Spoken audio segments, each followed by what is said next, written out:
Good evening, Facebook. I am Dr. Rochelle Whitaker, or Dr. Shell.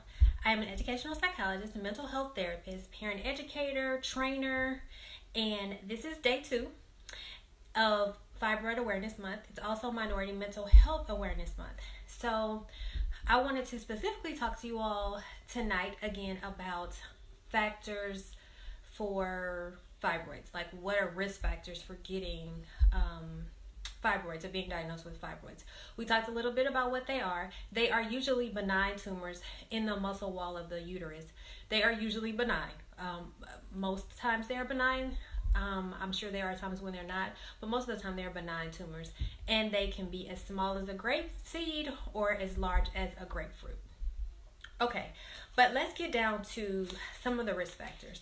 One of the risk factors is age. So the older you get, the more at risk you are for developing fibroids. So especially like women in their 30s and 40s all the way through menopause.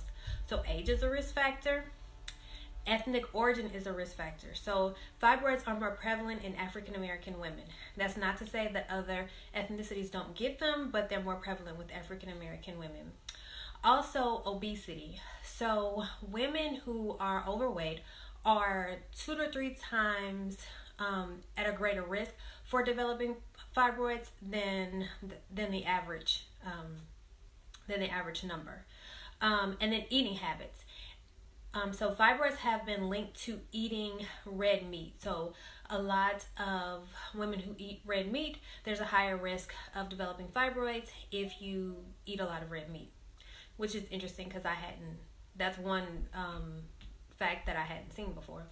And lastly, the last one is family history. So if you have at least one person in your family that has fibroids, you're at a greater risk for developing fibroids.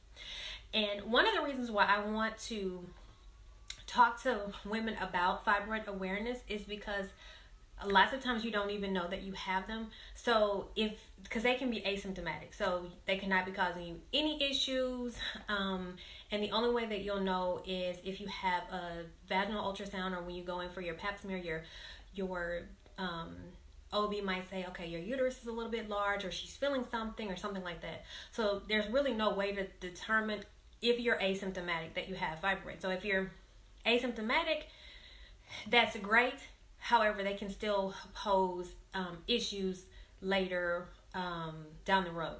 So I'll be talking to you more about that this week. But today, again, I wanted to give you the risk factors for fibroids. So it's age, it's family history, it's obesity, it's eating habits, and why am I going blank? Family history, eating habits, ethnic origin. Okay, so if you have questions about fibroids, I have my own story that I will share later on this week. But if you have questions, I want to bring you all some facts before I talk to you all about my experience. Again, I am Dr. Shell, so if you have questions related to fibroids, or is there some way I can help you, DM me or put your questions in the comments. All right, you guys have a good evening.